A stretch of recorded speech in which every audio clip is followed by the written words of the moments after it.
Chapter 7 integrals exercise 7.1 find anti derivative of following functions. तो कुछ functions दिए गए हैं, हमें उनका इंटीग्रल्स निकालना है। इंटीग्रल्स मतलब इंटीग्रेशन करना है, डिफरेंशिएशंस का रिवर्स प्रोसेस इंटीग्रेशन। तो फॉर्मूलाज बुक में आपको दिए गए हैं, जैसे जैसे फंक्शन आते जाएंगे वैसे वैसे मैं आपको फॉर्मूला जो है लिखवाता जाऊंगा। बुक से भी रेफ़र कर सकते हो, कोई दिक्कत नहीं है। तो क्वेश्चन नंबर 1 है sin 2x, इसका एंटी डेरिवेटिव मतलब इंटीग्रल, ये आपको फाइंड करना है। तो फाइंड करने के लिए फंक्शन को लिख लेते हैं। ये ऑपरेटर है इंटीग्रेशन का, जैसे dy/dx आपने डिफरेंशिएशन में यूज़ किया है, तो यहाँ पर इंटीग्रल का ये है। तो इसको इस तरह से लिख लेते हैं।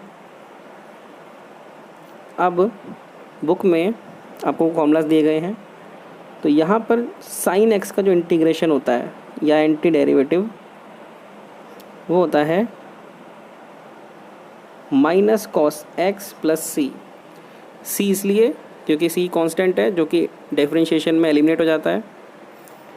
तो यहाँ पर sin x का जो है minus cos x anti derivative है। तो इसी हिसाब से अगर ये हमारा क्वेश्चन है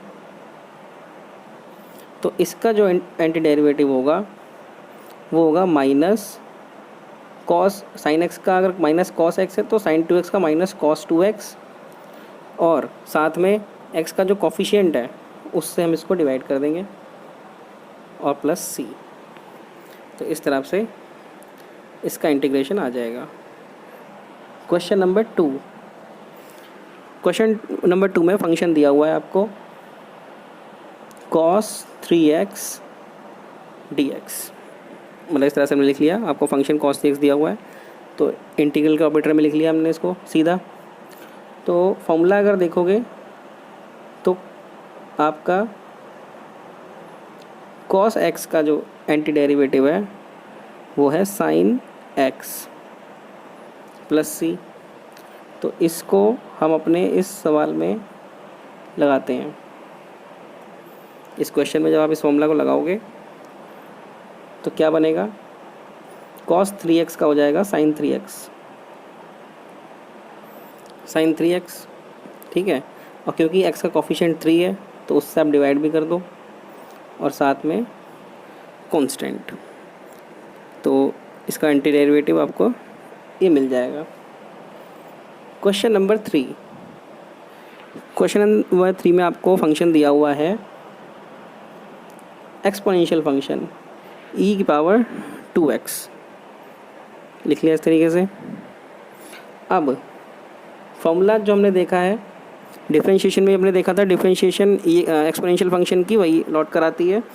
तो ex का जो डिफरेंशिएशन था ex होता है, वैसे ही यहाँ पर भी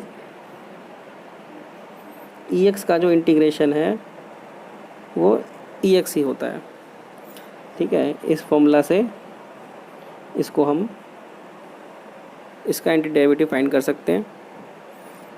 तो इसका जो एंटी डेरिवेटिव होगा वो होगा e 2x, और क्योंकि x का कॉफिशिएंट 2 है 2 से डिवाइड भी कर दो आप और साथ में कांस्टेंट। तो इस तरह से इसका डेरिवेटिव आप फाइंड कर सकते हो। नेक्स्ट हमारे पास जो है आपको फंक्शन दिया हुआ है क्वेश्चन नंबर 4 में। क्वेश्चन नंबर 4 में आपको फंक्शन दिया हुआ है ax प्लस बी का होल स्क्वायर dx। तो अब यहाँ पर इस पूरे को आप x की तरह ट्रीट करो और उसकी पावर, यानी कि ये x और ये n। तो फॉर्मूला जो आपको दिया गया है वो दिया गया है जैसे कि xn, ये इस फॉर्मेट में। तो xn का जो इंटीग्रेशन है या एंटी डेरिवेटिव वो होता है xn+1 divide by n+1 plus c। तो अगर हम इसको वही ट्रीट कर लें इसी तरीके से, तो इसका जो इंटीग्रेशन है वो होगा xn+1 x यानी कि ax प्लस बी, इसकी पावर n+1 यानी कि 2+1, वही नीचे 2+1, इसे डिवाइड भी कर दो। और क्योंकि यहाँ पर एक्स का कोफिशिएंट भी है तो आप उससे डिवाइड भी कर दो। तो कुल मिला के जो इसका रिज़ल्ट निकल कर आएगा वो आएगा ये 2 और 1 3a और ax प्लस बी की पावर 3 प्लस सी, ये आपका टोटल आंसर आ जाएगा। क्वेश्चन नंबर 5 में आपको फंक्शन दिया गया है sin 2x माइनस 4e की पावर 3x।